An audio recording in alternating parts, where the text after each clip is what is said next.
Welcome to the Solid Verbal. And now, Dan and Ty. Dan Rubenstein, I believe congratulations are in order for you. Because game one of the first grade flag football season is in the books. I had nothing to do with coaching it, but you wanted to do a deep dive. Are we doing this like a live, like we would do for week 7? You want to go through the flag football recap? I don't have a lot of insight to add because I'm not exactly sure what was happening in that game. I have zero clue what was. I don't know the rules. I don't know the order of operations. Were they running like a cheetah linebacker scheme, or was there a rover situation? What was the schematics of? Very complicated zone blitzing. No, there's no blitzing. There's no lines. There's no rushing the passer. So it was like kind of glorified 7-on-7, I would say. Route trees, TBD. It was a lot of go routes and turn around at random points. But you know, it was a sunny day. It was warm. Everybody had fun. So I can't actually complain. But it just took me a while watching. I was like, all right, what is the modus operandi here? What are we looking at? Did you happen to see, this is going back like 2 or 3 weeks now, when they put some current and former NFL players up against professional flag football players? Did you see some of those highlights? So I did see the highlights. I know Tom Brady was involved, right? Tom Brady was involved. Yeah, there were a bunch of like very, very good NFL players. Joe Burrow was out there ripping around despite the fact that he hurt himself. But yeah, I mean, and the existing flag guys who are on, I think it's going to be an Olympic sport, right? Correct. They dominated. The existing it was like NFL Blitz versus guys playing a simulation version of a video game in Madden. Right. Because there were some flag football players, pro flag football players out there putting crazy moves on, doing duck unders and finding ways to get through opposing defenses in a way that frankly was eye-opening for anyone who hasn't seen it before, and I count myself in that class. Same. It was very apparent that there probably won't be any actual NFL talent on our Olympic roster in 2028 in LA. Yeah, I'm very much pro-Olympic, and so I sort of pumped up about any sort of interesting Olympic evolutions in sports, but I can't imagine that, like, if Justin Jefferson were to break an ankle playing flag football, that Vikings fans would be like, no, totally worth it, for love of country, et cetera, et cetera. No, I don't think that would go over super well. So I think you stick with the flag football players who are already better. So yeah, good for them. It would seem as so. Well, welcome back in one and all. Hope you had a good weekend. Hope that spring is in the process of sprunging wherever you are. Certainly this weekend was nice here in Eastern PA. Same. I know you had a nice one out there in Chicago. So the weather is starting to turn, which means spring football is afoot. Yes.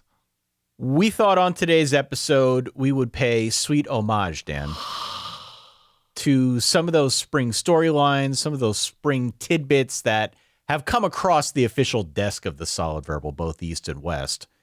And we thought maybe we could talk a little bit about those items that are just right now doing it for us, the things that are on the radar, that got the heart pumping a little bit more, that has really captured our imagination. Does that sound right to you? Absolutely. And look, spring is, even though spring football, or at least spring football games, aren't what they were in terms of a tentpole event that's filling the stadium, as coaches have become a little bit more paranoid about the transfer portal, although there's no official spring portal anymore. So the scouting is a little bit different, but Correct. Even still, you get to see players perhaps that you wouldn't ordinarily see that much, and maybe down the line you've made a note to tamper with somebody next year or something.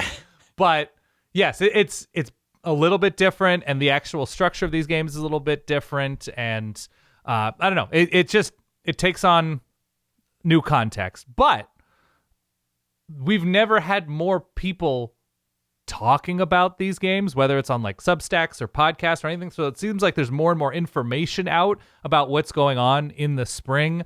I know some teams are more closed-lipped than others, and the word gets out less and less. Like, I have some information about Oregon and what's been going on in the spring. They haven't played their spring game yet, but that's one of those teams where they return so much that you just hope that you don't see injury news on a certain level, and you're excited to see, which freshmen or early enrollees or whatever are making, impacts on the rotation. But yeah, it's different, but I feel like we've seen a lot more information than usual. Yeah, I would agree with that as well. And I think especially because the calendar has been fine-tuned, if you want to call it that, over the last couple of years now. And certainly with them removing the spring transfer portal window, Nebraska's an example of a school that's sort of like, I feel like they flip-flop. Matt Rule's flip-flopped a little bit with his approach to spring football.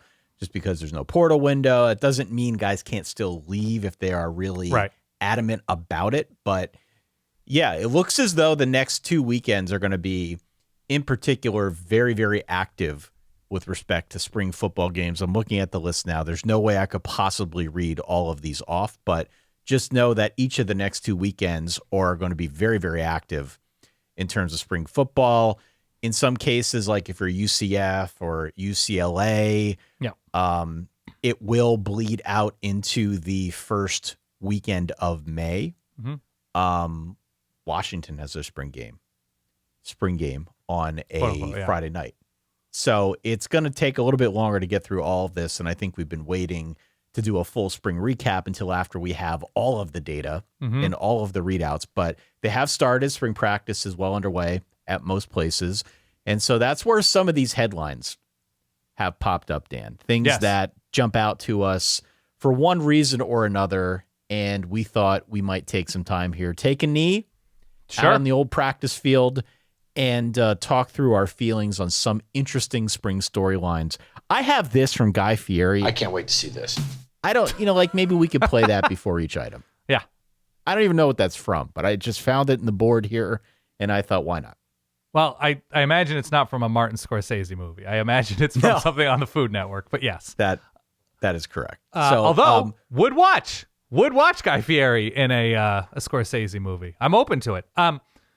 What is this intrigue? Is this intel? Is this you're ready to be hurt again, being seduced by something new about a team? What direction are we going with this? Yes, yes, and yes. Okay. All of the above. This is a combination of intel with the intel that has provided the most intrigue, and in some cases, the art of the possible. Okay. And truly what powers college football at this time of year. It's not unique to college football. This is the case for pretty much every sport when you're in the offseason to start talking about what the next season might have. Yes. But the intel that has led me down the path of intrigue, that has me genuinely, in most cases, optimistic, in some cases, just very curious as to what happens next. Yeah. Well, okay. So where do you want to start? Who is the team? I can't wait to see this. Okay. I like the drum fill at the end there. Yeah. Here. I can't wait to see this. It was just the way I cut it. I know. I got it. Quarterback battles, right? Okay.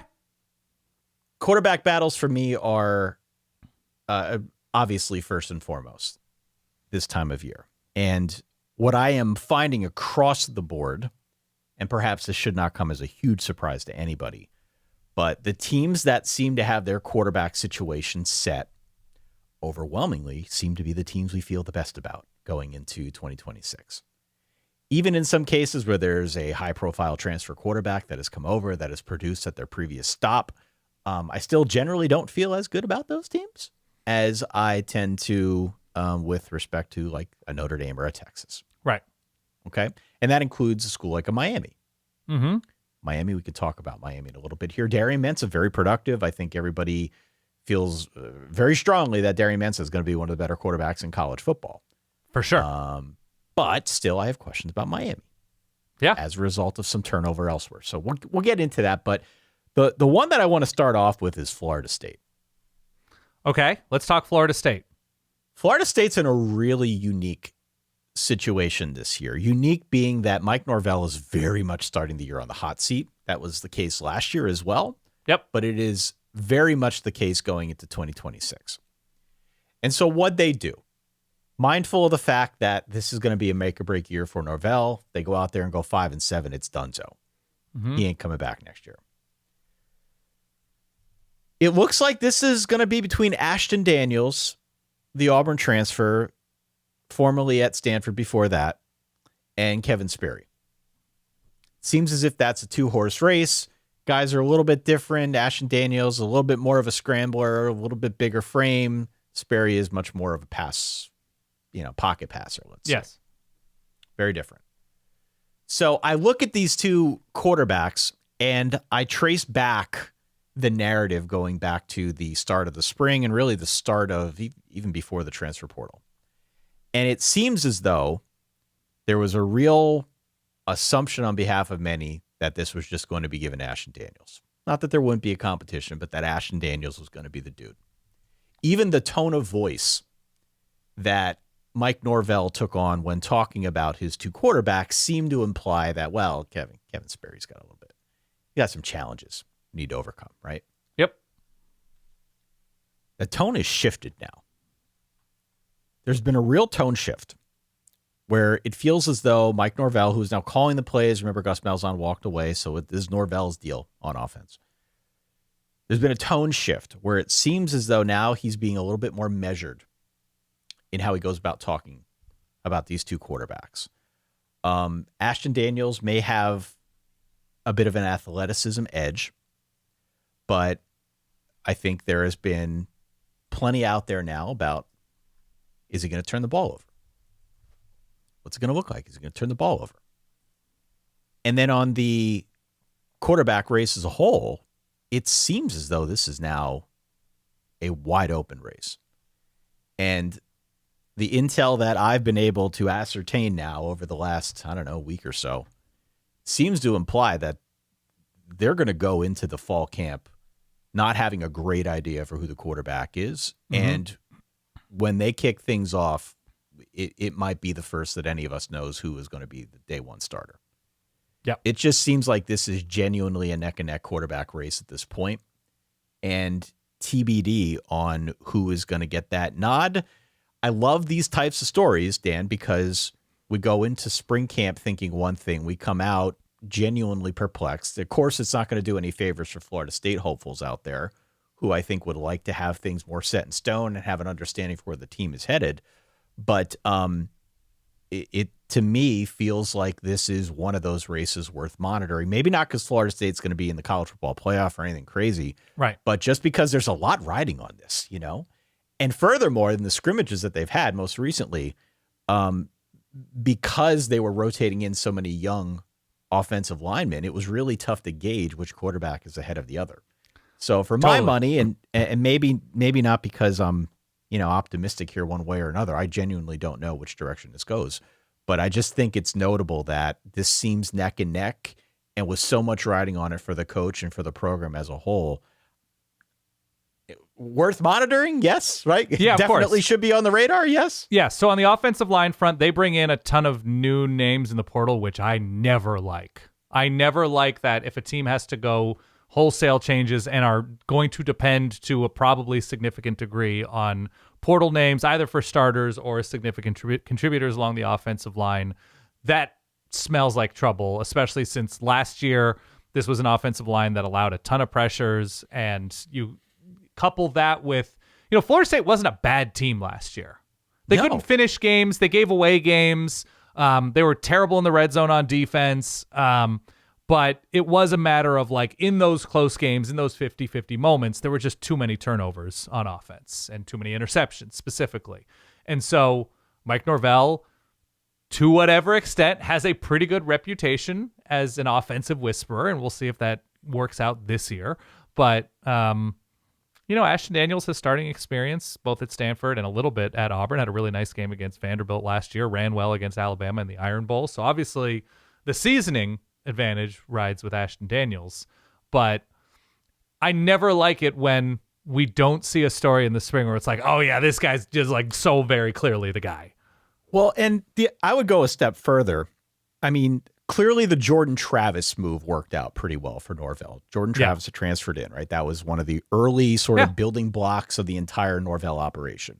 That worked out really well. Before he got hurt, obviously, Jordan Travis was a vocal leader on this team and got Florida State to a point where obviously they thought things might be different a couple of years down the line, right? It felt like things were building. But since Jordan Travis is gone, DJ Uiagalelei, that didn't work. He was a transfer. Thomas Castellanos, that didn't work. last year. And now that we're going on, I guess, a third straight year post Jordan Travis of a new transfer, if it is Ashton Daniels being the guy. Yeah. What has Norvell shown any of us at this point that we should be confident that his next pick as a transfer quarterback is going to be the guy? I haven't seen it. No, I mean, not much. Not much is my answer. Just because it's not the last piece. There's still so much that needs to get better for Florida State just to finish games and finish drives. And this sort of seems like hope for the best, and one of these guys stays clean and they're able to win some close games. It doesn't feel super promising to me. I mean, the schedule's got Alabama, Miami, and Florida on it. In between, you've got schools like SMU, which won't be an easy out. Louisville a week before the Miami game. They also play Clemson. I mean, this is not what I would consider an easy schedule by any stretch, especially for a team that might have some quarterback questions going into it. And I don't think Ashton Daniels is a bad quarterback. I don't know if they got the most out of him at Auburn, right? For plenty of other Auburn reasons. Well, they didn't start him, so that was something. Didn't start him, right? So his story is complex as well, and I don't want to write off the fact that he could come in and be very good there, but we're deep into spring at this point, and it doesn't seem like there's a clear front runner. If anything, it seems like it's neck and neck. So that's the first thing that jumps out to me. Next team. Thing. I can't wait to see this. Let's stick with the quarterback quandaries a little bit. Let's talk about Arizona State. Ooh, an interesting one. Yeah. It's a 4-way quarterback race right now. If you followed the spring game at all 4 quarterbacks got equal time. There was only one interception, but they credited the defense because it was a tip pass. But quarterbacks, for the most part, all 4 of them looked relatively clean. Cutter Boley is the transfer from Kentucky. It is assumed that Cutter Boley is going to be the guy.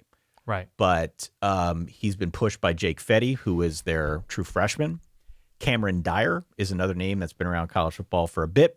Back from an ACL, he showed flashes throughout the course of spring practice. And also Mikey Keene. Still there.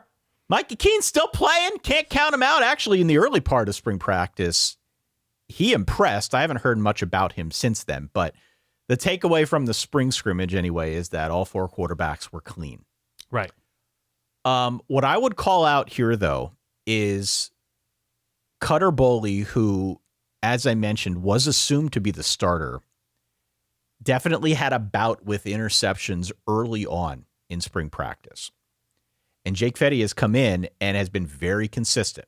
If you read what any of the beat guys say, if you listen to any of the Arizona State podcasts, Fetty has been very, very consistent.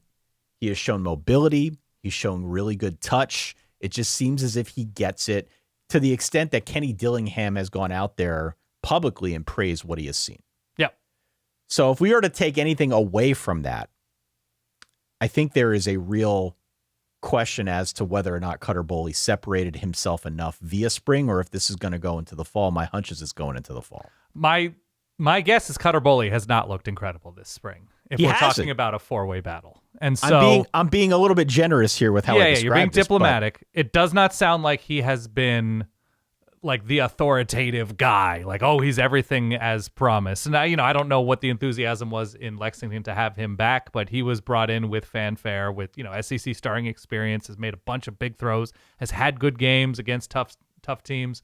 I cannot believe Mikey Keene is still Mikey Keene, UCF, Fresno State, Michigan, ASU, has gone from a school touching the Atlantic Ocean, touching the Pacific Ocean, touching Canada, and now touching Mexico. Just all bases covered in this great land. Mikey He is Keene. the human embodiment of modern conference realignment. Correct. He is Lewis and Clark and Mikey. So look, obviously if he were to get the nod, veteran experience, clearly not the long-term answer that Kenny Dillingham would shoot for. I wouldn't say short-term answer either, right? I would assume no, but again, in the early part of spring anyway, it looked as if he was okay. Yeah. My hunch is that it's still probably Cutter Boley, given the fact that, as we've mentioned here a few times on the show, Kenny Dillingham initially recruited him. This is going back to his days at Oregon, right? So he liked Cutter Boley. He obviously went out there and brought him down. There was some talk about where are they going to go now after Sam Levitt. Dylan Raiola's name came up a little bit, but Cutter Boley was eventually the dude. And he's got some years of eligibility ahead of him as well. So presumably he is still the guy. But I think that is another situation worth watching, if only because there's a guy coming back from an ACL who showed some real flashes in spring in Cameron Dyer, and Jake Fetty, the true freshman, has been really, really solid, very consistent, and publicly praised by the coach. Yeah, and so just I don't in terms think it's of a done deal. What the ASU quarterback, whoever wins that job, what the ASU guy has around him and will have to contend with, should have at least a couple like really promising receivers to throw to, and Omarion Miller and Reed Harris, the transfers in I love Omarion Miller. in BC. I like Omarion Miller. Yep. Obviously, losing Rayleigh Brown to Texas is a big loss in terms of his emergence last season. The offensive line was not particularly good last year, but it was also no real Sam Levitt for a big chunk of the season. So it's hard to really look at what ASU was and wasn't on offense last year. So, look, I would argue Kenny Dillingham as a guy with a reputation for quarterback development is ahead of Mike Norvell, even though obviously they were together. Right. But with what Kenny Dillingham has done at ASU and what he did in his short time at Oregon, there's every reason to think ASU, whoever this guy is, if healthy, will have an opportunity to be his best self in this offense. Yeah, I mean, the offense is kind of a portal gamble. Yeah, On it is. many different fronts. You mentioned the line. I mean, the biggest question mark on the team is, I think, the offensive line. Yeah. They don't have much back, if anything. Back. 0 returning starters, I want to say I saw on the offensive line. So that's going to be a question. And I was going through some coach quotes here before we hit go. Like Kenny Dillingham has made some comments to the effect of like, this team doesn't look like they're where I want it to be in terms of physicality. You know, just maybe a more diplomatic way of saying that they kind of look soft at this point, which it's early, it's spring, and there's a long way to go here. But there's reason to chart this one as well on the quarterback front, because I think it's going to get interesting. They do have Texas A&M on September 12th, so Texas figure it A&M, out. September 12th. Yeah. Figure it out. One other quarterback battle here I'll mention. I can't wait to see this. Please. The Florida quarterback situation is kind of weird. So we had assumed, and we even did, I think, an episode here not too long ago about Aaron Philo. Mentioned why Aaron Philo was interesting and an under-the-radar guy to keep tabs on, keep track of. Given the connection between him and Buster Faulkner, who is now the new offensive coordinator, coming down also from Georgia Tech to hopefully reboot things at Florida. Tramel Jones Jr. has looked really good thus far this spring. And you could make the case that he sort of won the spring game. He looked really solid. Threw 2 touchdowns, no interceptions. He definitely has a bit of an edge in terms of athleticism. Aaron Philo probably has the edge just in terms of an extra year under his belt. He obviously knows the offense a little bit better given that connection with Faulkner. But I think this is worth monitoring. I think if you read between the lines, based on what I can tell, listening to our friend Gator Dave and reading others around the Florida world, it seems as though John Summerall is still sort of, I'm interpreting, sort of leaning towards Aaron Philo, but has definitely given the impression that this is a close race between these two guys, or closer than many would have expected. Right. Because Tramel Jones looked good. He connected on like a 75-yard touchdown pass in their spring scrimmage, which was, I believe, this past weekend. And it should not be assumed that it's a done deal at this point. It's going to just go to Philo. It just seems like this is going to be something that we're not going to find out until fall camp. Philo did have 2 picks in that scrimmage. Summerall kind of waved it off. You know, it's like, he threw behind him a little bit. He's not where he wants to be, and it's not a big deal. So I don't think we should read too deep into that, but Tramel Jones Jr. has given it his all, and we should not just assume it's going to be Philo's job. Yeah, the interesting thing will be to what extent either of these guys will be used as a runner in Buster Faulkner's offense at Florida. last year's Georgia Tech offense was actually pretty balanced in terms of what they were successful in doing. They were a better rushing team than passing team. The big deal will be if you're looking specifically at what Georgia Tech struggled with last year, which I think is kind of a fool's errand, honestly, because it's just new team, new situation, new, different players and stuff like that. But with the offense, they did struggle in the red zone some last year. So maybe that's something that they're looking at with these guys. I'm sure it is something that they're looking at with how they perform in those high leverage moments. And the only difference between these two to me is, a difference is Tramel Jones is not big. I think he's like 5'11", 6 foot tall, something like that. He's not especially big. And so I wonder, to what extent the offense is being looked at with quarterbacks running and maybe not running in the way that Haynes King was able to take advantage of. Yeah, and like the Faulkner system, you don't need a quarterback who is like CJ Carr. You know, like they're not necessarily looking for a quarterback who's out there as like a fully finished product. I think you can get by just fine in this system without that, which works to their advantage given circumstances. I don't know how deep we can read into what we saw in the spring game. Like Dallas Wilson's out. Like everyone right now is dealing with injuries and keeping guys out in some cases on a pitch count so that there aren't further concerns down the line with respect to health. But this one to me was, I put it on my list. I'm interested in this just because I kind of didn't expect it. I was assuming that it was going to be Philo. I think the assumption should still be that it's going to be Philo, but Tramel Jones Jr. has given it his all. He really has. He's looked good. By the way, what I do like when you talk about quarterback competitions is I do like watching a spring game, even if, you don't know how the teams are broken up. You don't know what the offensive lines, because that's like, this is everywhere where you'll see a sentence or you'll hear somebody talk about the offensive line. We're like, we don't really have a good read on the offensive line because they're mixing and matching and trying this guy out at right tackle and this guy out at left guard. So you're not actually necessarily seeing, if there were a game tomorrow, what the offensive line would actually look like.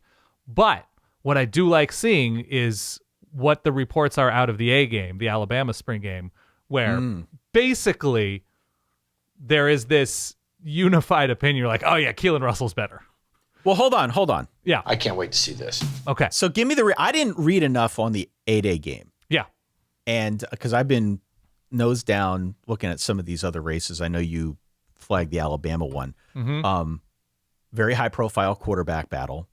Right. Keelan Russell, Austin Mack. Austin Mack is a bit much bigger dude. Came with DeBoer from Washington. And I went so far as to say, was it last year? Before last year? I think when Jalen Hurts, excuse me. I think when I'm dating Keelan myself Russell? here a little bit. No.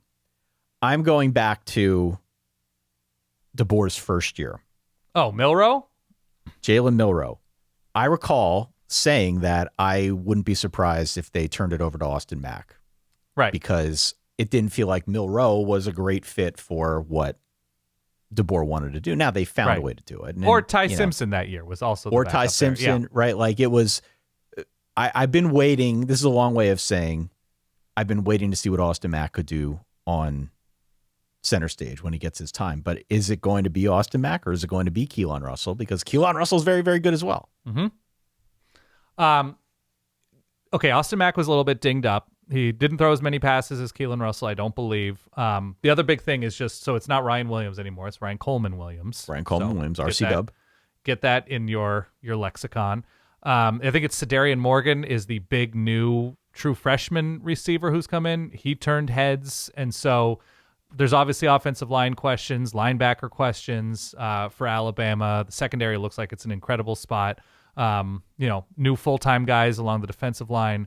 But if they're able, look, the big question with Alabama is what is the running game going to look like? But obviously, when you have a new quarterback, that's always going to be at the top of the mountain in terms of questions. And it looked like Keelan Russell, the speed with which he operated and got the ball out and improvised, it just looked like you're like, oh, you can see a super high ceiling, why this kid was a 5-star coming out of high school. And it just looked like, oh, yeah, that guy's a starting quarterback at a major place. And so I think that's what sort of popped to people who watched this game, myself included. So we think he's the favorite. Is that I what you're think saying? so, but look, if Austin Mack's injury was very real and, he wasn't able to show off what he has grown into, look, maybe it'll continue into the fall in earnest. But it looked like Keelan Russell just had the appearance of being the guy more than Austin Mack, who did make a couple of really nice throws, to be sure. I'm very curious about this line. Yeah. The line to me is definitely 1B in terms of questions going into the season. The quarterback, we all know that the quarterback race is going to be the main headline about Alabama this offseason. But is the offensive line going to function well enough to support a better run game? Because now turning this thing over to a much greener quarterback, you got to have a run game. It can't be one-dimensional this year. Of course. And expect to get back to the playoff. I just don't see it. Okay. Next team. I can't wait to see this. Let's talk about Notre Dame, baby. Okay. There is not a quarterback derby going on at Notre Dame. At least I certainly hope not. If there is, that means there's an injury. But CJ Carr has been great out there so far. He's been taunting defenders. There's a clip of him running into the end zone, pointing at defenders. I believe there's been some commentary from some of the coaching staff that CJ's definitely more of a vocal leader this time around, sort of picking some fights and bringing an intensity that they like. They all like intensity in the spring, of course. as you know. But the three position groups in particular that I think are notable for Notre Dame on the offensive side of the football: running back, offensive line, and wide receiver. Those three things are what I am most interested in going into the fall. What are they going to do at running back, right? We're doing this about a week and a half before the NFL draft. We're going to see both Jeremiah Love and Jadarian Price get picked. I mean, Love's going in the top 10. Jadarian Price probably in the first 3 rounds. We will have a draft show, maybe more draft shows than usual, upcoming here over the next week and a half, so stay tuned for that. But it's a big hole for Notre Dame because so much of what they did offensively was built around the ground game. On top of it now, in the spring, Aeneas Williams nicked up, Kedron Young working his way back from injury, some freshmen who are not yet on campus, which has really opened things up for Nolan James Jr. Okay, good name. Who has been out there and really impressive so far at the running back position. I don't know if it's enough to sort of differentiate himself into the point where he's going to be like RB1, but there's probably a conversation to be had about where his role is on the depth chart now, given what he has shown so far this spring. So this is maybe more of like addition by subtraction in a sense, or at least clarification by subtraction, because so many of the other names that I was looking at are not really an active part of the spring thus far or as active. But Nolan James Jr. is a name worth tracking here if you're a Notre Dame fan or if you've got Notre Dame on your schedule. Nolan James Jr., remember that name. Yeah, I mean, who is going to be the guy to tote the rock against Navy and Rice and Purdue and Boston College? It's, Michigan State. What a question. He is going to be running behind a line that also looks to me to be upgraded in a sense. That's probably right, yeah. Will Black is going to slide in at left tackle. And Anthony Knapp, who has been the left tackle for each of the last 2 seasons, started there as a true freshman after there were some injuries, stayed there last year. Now he's going to be moving to the inside as Will Black assumes his role as left tackle. Everybody is going crazy for Will Black. They're talking about like he's going to be a franchise left tackle. Everything you would want to hear as a fan, and you got to temper some of this and take it with a grain of salt because you got a lot of like team guys talking about it. There is some homerism that sneaks in here, like this is true for all these teams, but I do like the commentary that you get from members of the defense that play up against the likes of Will Black or really anybody along the offensive line. And overwhelmingly, everybody's been like, this dude's awesome. He's going to be really, really good, which is what you like to hear when you've got a team like Notre Dame that has loved to play a very physical brand of a rushing offense, something that you love to hear, of course, when you've got what appears to be a quarterback of the future, or at least for the immediate future in CJ Carr. Will Black is, I think, going to be a pretty nice addition to this offensive line in 2026. So I'm excited about that. Yeah, there's the good news if you're a Notre Dame fan, aside from like me being pithy about the schedule, is there was no obvious place that Notre Dame was bad either on the roster or in terms of how they played their games. Now, maybe you can look at like, okay, they didn't perform well against the best two teams they played, and that's fine. But that's the good news, even with the roster questions. If the offensive line and the defensive front looks like they're going to be in a good place, you're talking about the margins where, if it's an injury to a presumed start or whatever, and you're looking at young guys, Notre Dame is in a great place. They're in a great place. And each of the last 2 seasons going into the year, there were real questions about the offensive line, right? Charles Jagusa has not been healthy for what feels like forever. Mm-hmm. He's got high upside, but the guy can't stay on the field. He was hurt the entirety of their national championship run 2 years ago when they got to that game, then ended up playing through the playoffs because of other injuries along the line. Was hurt, didn't really play, much of a factor at all since. So it's interesting to see how this line develops, but Will Black is a name that I had been watching certainly when they recruited him as a 5-star, and now as he's going to step in at left tackle. Moving Anthony Knapp to the inside at guard, I think, is the right move as well. So they're in a situation where they've got an embarrassment of riches up front, which I like. Yeah, I don't have a ton. Okay, sorry, continue.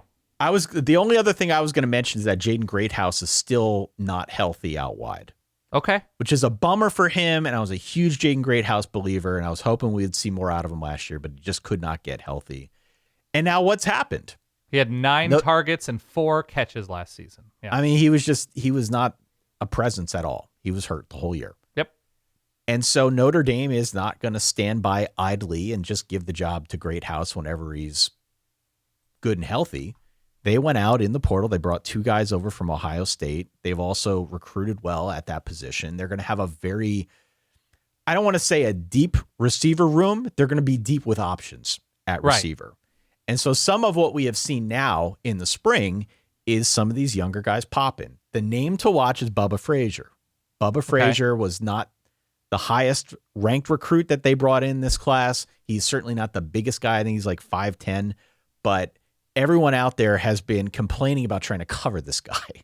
Great. Right. And this includes some of Notre Dame's secondary, which should be a really good secondary, one of the best in the country. Everyone is going crazy for Bubba Frazier and his ability to sort of make people miss and how difficult he is to cover, the understanding of the offense. He seems like he could be a plug and play guy who, we got a long way to go here before the season starts, but they're certainly not short on options out wide to try and fill out that receiver room. And that's a name that's been popping. Okay. So he's going to be potentially a problem. A problem. Anyway, okay. I drone on too long about Notre Dame. What do you got for me? I can't wait to see this. I mean, we can talk about, very briefly, we can talk about Oregon just because they just returned so many guys. I mean, their questions are about coordinators, I guess. They promote 2 guys in Chris Hampton and Drew Maringer. Oregon's going to be just fine. They're deep with good receivers, I think, in a way that Notre Dame isn't necessarily, because they just return, DeCorian Moore and Evan Stewart and Jeremiah McClellan from last year. Kenyon Sadiq is gone, but Jamari Johnson steps in, and I think they basically had the same amount of yards last season. They both are over 500 yards. So they're in a great position at tight end. The big question with Oregon is basically going to be where the offensive line ends up. And so replacing both tackles and a guard. They have options. They brought in a transfer from Yale. They're mixing and matching all over the place. They had a scrimmage. The defense seemed to be well ahead, allegedly, which is normal for the spring, especially with mix and match offensive lines. Strength of the defense up front. There's, they return all 4 starting defensive linemen, or however you're going to qualify, an edge player and then 3 defensive linemen. And the secondary, even with bringing in Coy Parrish from Minnesota, who seems to be as advertised, their corners should just be, I think, a huge strength. It could be one of the best corner duos in the country, Brandon Finney and Ife Obadegwu. They're in a great place. Evan Stewart's health is a question. I think this is his first spring that he's actually played at Oregon. And so we'll see in their spring game at the end of the month. But to me, it's just the intel, the quote-unquote intel with Oregon is what their offensive line looks like, who's playing where in the spring game and, bleeding into fall camp, because they have options. They have a 5-star freshman coming in. I don't know. Their incoming offensive linemen, I think, are both built like basically angry vending machines. So I think there'll be rotation pieces. I don't think they're going to start right away, and we can sort of transition to Miami if you want to talk about a freshman tackle coming in. But talk about that. Yeah, I mean, it's Dante Moore. It's they go 4 or 5 deep at running back with Jordan Davison and Dier Hill back. They're in a really advantaged position, and aside from offensive line, I don't see any real open questions about Oregon spring wise. I am rooting like hell for Evan Stewart. Okay. I'm rooting like hell for him. I mean, not if they play Notre Dame or Penn State, but otherwise, I mean, has just not been able to stay on the field for Oregon and showed a lot of promise, was obviously a very highly touted recruit coming out of high school. Popped against Ohio State a couple years ago in the regular season. Yeah.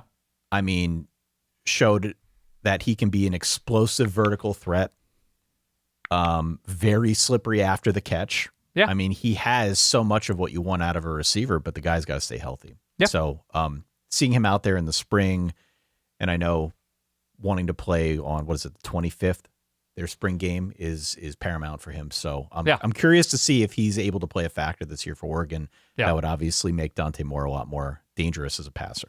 Yeah, and it's obviously a great position because you bring in like UAB's best receiver and Iverson Hooks, and like not necessarily a depth piece, but they're just gonna be deep in the secondary, bringing in guys on both sides of the ball, speed wise and depth wise along the defensive line. So no, they should be in a nice position. That's been the story on Evan Stewart, right? Like otherworldly talent, can he stay on the field?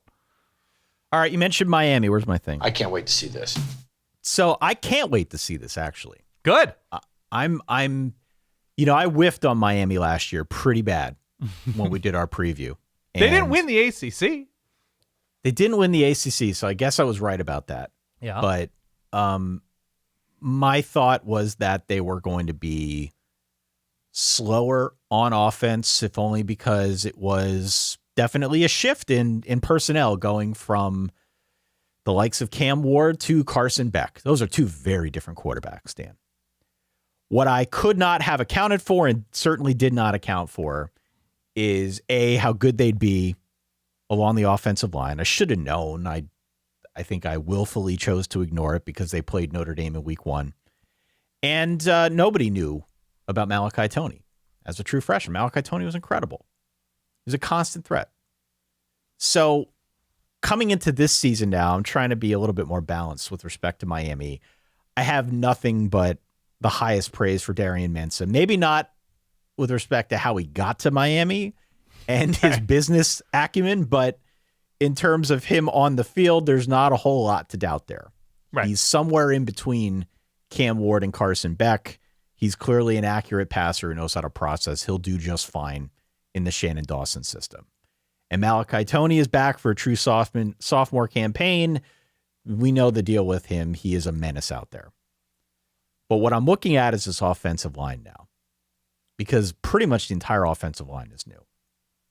And how that group comes together, I think, is going to really determine how high Miami goes this season. They've got all the other pieces, but along the offensive line, certainly along the defensive line, they're losing a lot as well. That is going to be, I think, first and foremost, the question for the Canes going into this season.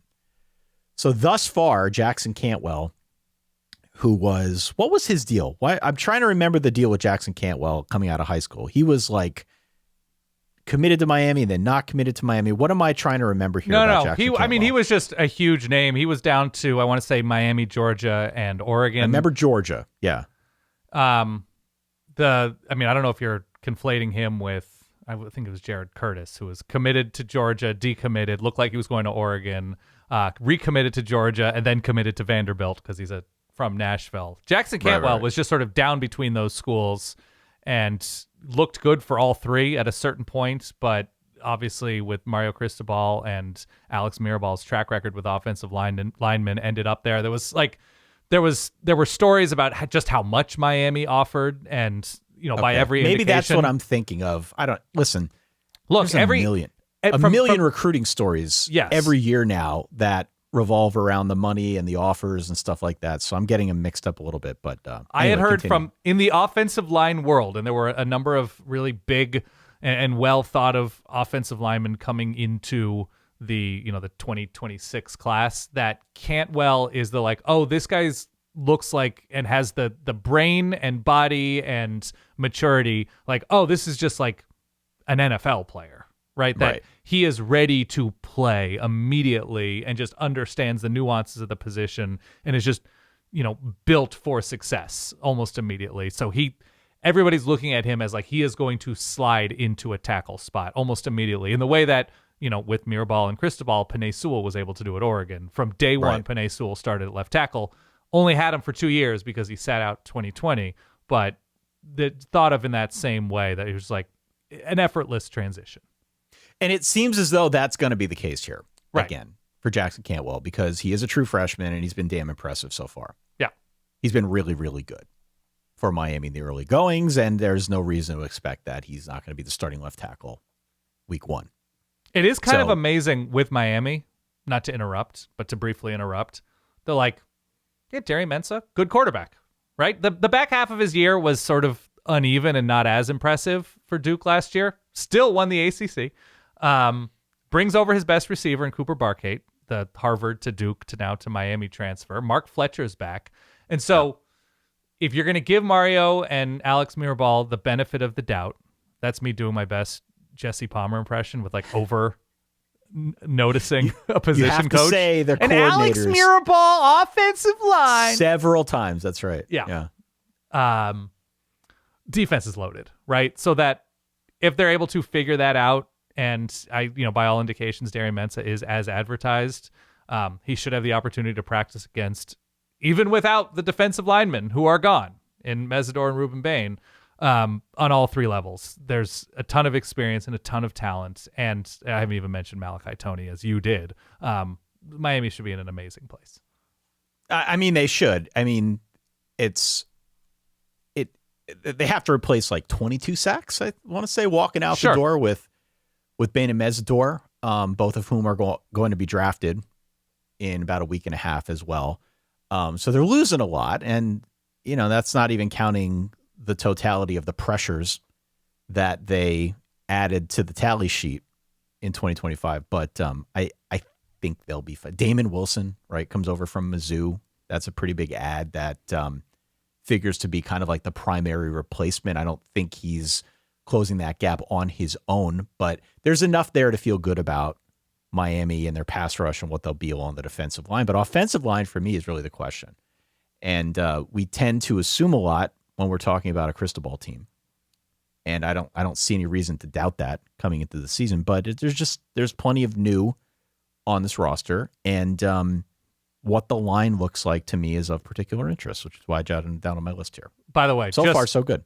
Another all-time spring quote season of like, we lost a bunch of dudes, but we've never had a team that's felt this deep at receiver or at linebacker. That's a Notre Dame quote. I've been It's a seeing the Notre Notre Dame Dame quote. quote. Yeah, they've been talking that up about their receiver room. Like, well, it's we have questions, but it's never felt like It's this never deep. been, and like, there's a lot of unfinished business out there, Ty. There's a lot. Oregon Ducks unfinished. There's a lot, like the way that season ended last year. Take your pick for this team or that team. Just it left a sour taste in our mouth. And then you have, of course, I've seen this a couple different places, but I want to say Sark at Texas, like, there's just a different feel this year. I don't know how to tell you. There's just a different feel. Yep. Vibes. It is vibe season, man. It It's is vibe vibe season. season. It's great. Yeah. Yeah. Let me give you some rapid fire ones, okay? Please. I can't wait to see this. Let me give you some rapid fire ones. Did you see Colorado walking out of the tunnel this week? Man, talk about vibes. It's not fully fair, I don't think. It was a very Brendan short Marion clip. called it clickbait. Oh, okay. He called it clickbait. He said it wasn't fair, but Right. I mean, coming out of the tunnel, they looked like a high school team. These guys were not bigger than me, Right. bigger than you. But Speak for yourself. It did not present as if, these guys are going to be able to go toe to toe with like BYU Right. and take them. Like, it did not feel very encouraging, at least on the eye test.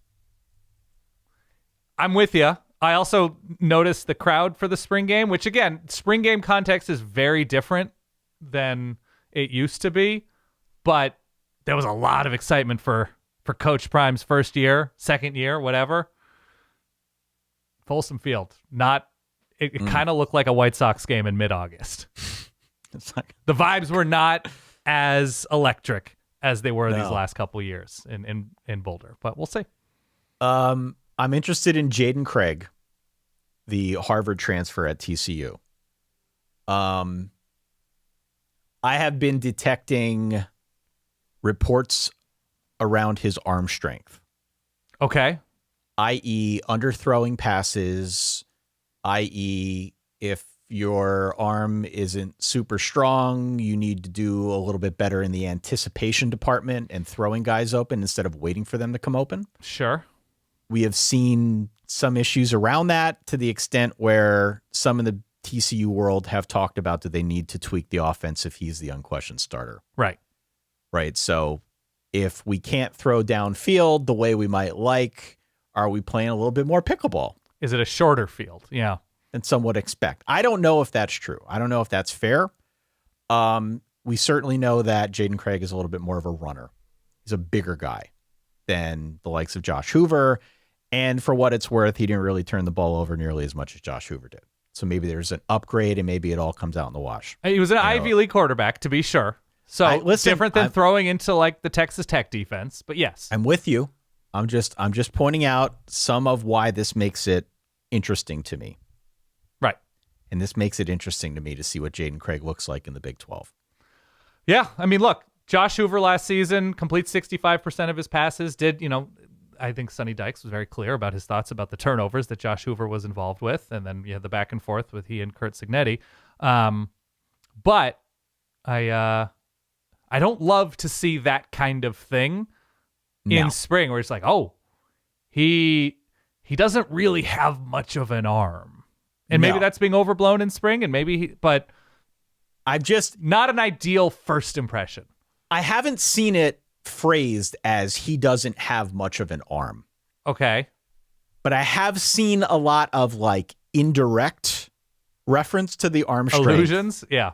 Yeah, people talking about underthrows pretty consistently in the early part of spring anyway.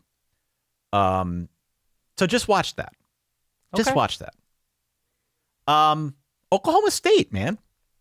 It seems like the vibes are good in Stillwater. Vibes are great. Okay. Vibes are great everywhere. Of course. But vibes are really good at Oklahoma State. First of all, I don't know if the vibes are great everywhere. We've gone through an Ashton Daniels, Kevin Sperry quarterback competition discussion. But vibes are good. Everything I read about Florida State is no. Vibes are great. Everyone's feeling great. But Oklahoma State, you would understand why quarterback vibes are significantly higher than where they were last couple of years. Yeah, and just in general, it was time for a change of scenery at Oklahoma State. And Gundy was great there for a long time, but clearly it had slipped off. It was not good the last couple of years. So this was time. This was the right move for the Pokes to make. And I bring this up because obviously there's a lot of hype around what the offense can be. There's an Eric Morris team. The guy's quarterback whisperer. Obviously, Drew Mestamaker was incredible last year. Brings over Caleb Hawkins. And like they've got like this trio of guys at the skill positions that they're going to feel great about on offense. And there's no reason to think they're not going to be able to put up points. But actually defensively, I've been surprised at what I have been reading about what they look like along the defensive line and how they feel about their pass rush coming into this season. And it's interesting to follow, if only because it's been a minute since Oklahoma State had a defense worth talking about. And if the defense comes in, and if at least along the defensive line, if they are better at getting quarterback pressures than people expect, what does that mean for the Pokes this year in year one under Eric Morris? Now, might it be a function of an offensive line that's still finding its way? Yeah, that could be the case. There was a lot here without pads. Also, that's worth noting. Okay, so you got to take this stuff with a grain of salt, but so much of what we do this time of year is try to read vibes, try to get a sense for how the people who are team experts feel about what they're seeing. I've been surprised at the level of optimism around what they could be along the defensive front. And so it's just worth monitoring because the Big 12 is wide open. I happen to think Oklahoma State's going to be better than people expect. I'm constantly testing that theory based on what I read and what I've seen recently based on their defensive line. And I don't know, just feels overwhelmingly positive. Well, the good news for Eric Morris and the good news for Oklahoma State is anything competent and competitive will be an upgrade over where Oklahoma State has been for the most part these past couple of seasons. There is zero pressure on this Oklahoma State, even program, but defense specifically. And I know they spent in the portal. Obviously, Drew Messemaker didn't go to Stillwater out the goodness of his heart. But if Oklahoma State is fielding a competitive team, I think the defensive coordinator just came with Eric Morris from North Texas. Yeah, well. Skylar Cassidy. So Skylar Cassidy is the highest paid assistant on staff. Yeah. And his proof is in the pudding. I mean, he improved the North Texas defense from 114th all the way up to 64th nationally in one season. Yeah. And in terms of a pass defense, they were really up there. So he did a really, really good job. The problem is that what he's inheriting is pretty grim. You know, I mean, they gave up 33 points a game, something like that, a year ago, well over 400 yards. So he's got work to do. Their pass defense especially was really, really bad. Well, like, what does it matter, though, if, like, it's an entirely new roster? It doesn't, but I'm saying this is the starting point. And this is why in terms of expectations, This is why I have a hard time truly understanding. Is it just the vibes are good because it was so bad last year and it can't get any worse? Totally. Or are the vibes good because what people are seeing is genuinely good stuff? I don't know. I'm not at practice. I'm just trying to read the tea leaves as best I can. But I thought that was notable because Oklahoma State's team I like this year, if only because of the offense. But when I start seeing things about defense and optimism there, it's like, okay, this is something I need to flag in my notebook. Should be noted. This is what is it, Skylar Cassidy, you said? Skylar Cassidy, yeah. North Texas's run defense last year was god-awful. It was bad. So, different team, different pass personnel. Defense was good, though. Had a good pass defense. Obviously, had the number one passing offense, not Skylar Cassidy, in the country. So, there's a lot that, like, it seems that even with the good vibes on defense, if Oklahoma State's going to win games, you might be seeing some 38-33s. And look, for what it's worth, and it's just the preseason, but for what it's worth, our friend Bill Connolly had them projected on defense at like number 52. Okay. Which is not great. I'll take it. Huge jump forward compared to where they were a year ago. Yeah. You would take that if you're a Pokes fan. I'm just saying. Yeah. Throwing it out there. All right. Why don't we leave it there? So look, again, we say this all the time. We're not team experts, though we play one on the podcast from time to time. These are some things that jumped out to me, to Dan. But if there are any things that jump out to you, we would love to hear about it. And certainly if there's anything that we missed in talking about these teams based on, the limited intel we have here from spring, hit us up, solidverbal@gmail.com. Open door policy. Like, let us know what's going on in your world and what we got right, what we got wrong, what maybe we should be paying a little bit more attention to. We'd love to hear from you. If not via email, anywhere out on social media, comments are always welcome. Leave it on Spotify and YouTube, wherever it is you find the show. Certainly, if you made it this far, hit follow or subscribe. We'd love to have you with us all throughout the offseason. Definitely. As I said, now with the draft coming up, we've done a draft show the last couple years. We'll do that again, talk through just how some of these college stars that we follow so closely project into the NFL. And then maybe we'll do something a little bit different as well to sort of react to how some of these guys went in the draft and how they might project again moving forward to the next level. It is one of those weird points of intersect in the college football calendar where, you watch, even if you're not an NFL fan, you tend to watch just because you're interested to see where some of these stars go. Some of these guys that we've been following for the last 2 to 3 to 4 years. So, or 7 years in some cases. Like, no, the interesting nature of like the trickle down from Yeah. scheme and roster building and the trickle up from like, this is what's happening in college. And so if you really want to get the best out of this dude, you should incorporate this way of using him into your scheme. And I just read a bunch on just from like a football dork perspective, how Mike McDonald has like weaponized the pass rush and overloading fronts and just that you're going to see that kind of stuff in college because it's a new idea. Everybody copies everybody. And so if a school has the ability to throw different kinds of players along the defensive line or showing different things to force an offensive line's hand, it's all interesting. So very excited for it. And again, these guys are all coming out of college, and we have seen this time and again.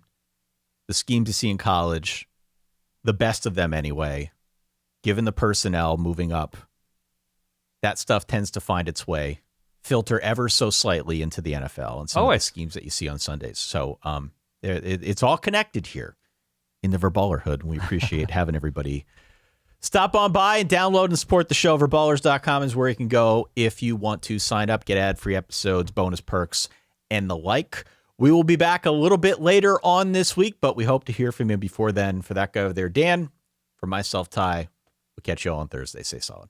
Peace.